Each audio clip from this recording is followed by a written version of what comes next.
Now, I am from Alaska, but I moved here from Los Angeles, and I was excited to move to Texas, because growing up, like watching movies, all I heard was the Southern accent, and I was like, I love this accent. I can't wait to move to Texas and hear it all the time. So I got here and I started talking to everybody, and everybody was just like, hey, welcome to Texas. They were like, you gotta try the barbecue, you're gonna love it, chingale. I was like, all right, I guess that's the Southern accent. Sounds a lot like the Los Angeles accent, if I'm being honest. It's almost identical. To be fair, though, I think it was my fault because I accidentally moved into a very Hispanic neighborhood.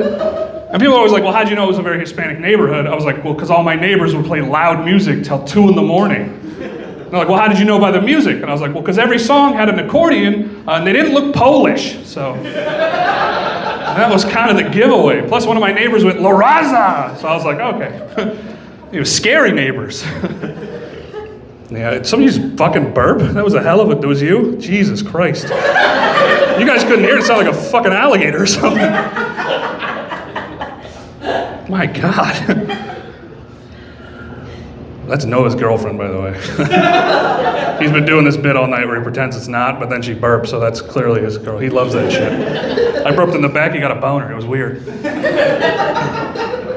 No, I lived with Mexicans. I actually ended up dating a Mexican girl, because, I figured when in Rome, do as the Mexicans do. So I started dating their women, I was like, get over here, chica. I was like, you're gonna take our jobs, I'll take your women. That's what I'm gonna do. It's a fair trade. I was actually worried though, because when I started dating her, I found out that she was adopted by rich white people. So I was like, oh, I don't think I got an authentic Mexican girl. I was like, do I have a real one? And then 2 weeks into the relationship, she punched me in the nose and called me a pussy. And I was like, yeah, she's real. She is authentic. I got a genuine Mexican girl. I asked her about it too. I go, what are you doing? Why are you punching me? And she's like, I'm Latina, we're fiery. And I was like, no. You don't get to use your race as an excuse to assault me. Otherwise, I'm gonna shoot you at a school. Because that's what white people do. We are good at it, let me tell you. Cops won't even stop us anymore, that's how good we are. It was a bit of a culture shock though, dating a Mexican girl. She was my first. I had to learn a bunch of things. Like the first time we made out, I ended up with 4 kids. I was like, oh my God. Like I kissed her and I pulled away and all ears, hey, papi! And I was like, what the fuck? Who the hell are you? And he's like, I'm your mijo. And I was like, what, you're like 4 years old, how do you know Spanish? I was like, what, is she an alien? He was like, no, she's legal. And I was like, oh, mijo, you are my kid. Why don't you go mow the lawn? He works hard, that kid, I love him. I've been trying to date. I broke up with that Mexican girl. She would fucking kill me, are you kidding me? Dating a Mexican girl, trying to date somebody else? I'd have stab wounds. That's another cultural thing. I had to learn how to knife fight. That was fun. I was like, ooh. And she's like, you're good, I say. Take off your clothes, we're fucking. And I was like, where is that voice? I love it. No, I've been trying to date recently. It's rough though, because I've been using all the apps, and all I'm learning from the apps is just everybody is just fatter in person, Like every time I meet somebody new from online, they're just bigger than I thought they were gonna be. And like, don't get me wrong, I don't mind that women are big. I don't like, I like big girls. I like sleeping with big girls. It's nice not to be the only one tired of just taking off your shirt.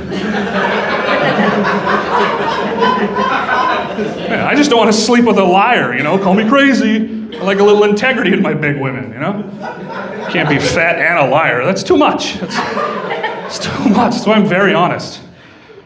No, but I've been dating and big. They've been just showing up big, and I'm like, like they're liars. That's the problem. It's not that they're big. It's that they're liars. Like they're showing pictures of themselves when they used to be a star athlete in high school, and then they show up and they look like that same star athlete blew out their knee and they just gave up on life. How does that make me a bad person? I look exactly like my pictures. I think the problem is though, like I like small, petite women. That's my personal preference. And I think I get this from my mother, because my mother's a 6-foot-tall German woman, and my father's a 5'9" Irishman. Let me tell you, growing up, watching them have sex was weird. Because of the height difference. You guys get it. I feel like you guys got that. Real awkward to watch that. I can feel some of you judging me, acting like you've never been in your parents' bedroom, hit record and watch them go at it. This has got to be a category, I bet it is. No. I get women though. I'm always surprised because I'm terrible at flirting. Like I once had a girl tell me I flirt like a third grader, so I threw sand in her face and I ran away. I was like, call me when you can see, bitch. And she never called. I don't think she can see. That's what I'm going with. But I get women, but I get women who are like real freaks, you know, like real creeps. You know, they're always like, choke me, spit in my face, call me the N-word. I'm like, yeah, but you're Asian. I feel like we're not allowed to play this game, you know? At least one of them's got to be here. Maybe Theban, he counts, I think. I don't think anybody's going to second guess that one. No, but I get real freaks. Like I dated a girl one time who was real into role play sex. That was her thing. She showed up one day and she was like, I'm going to be a sexy cougar and you're a virgin and I have to seduce you into having sex. And I was like, all right, it sounds weird, but as long as it ends in sex, I'm into it. Let's do it. So she left and she came back and she was like, hey. And I was like, duh, I ain't never had sex before. She goes, why do you sound dumb? And I was like, well, I'm 34 years old. I'd have to be retarded to be this old and still a virgin, so. You know, this is your game. I'm just playing along. Yeah, she broke up with me. Not just for that. She goes, fine, if you can't do that, why don't you come home as a sexy plumber? So I came home covered in shit. There's nothing sexy about that job, not a single thing. I joined a union, she didn't care. She was like, you gotta move out. And I was like, it's not that easy. I'm in a union. There's a lot of paperwork you gotta fill out. All right, I'm Spencer. You guys enjoy the rest of the show.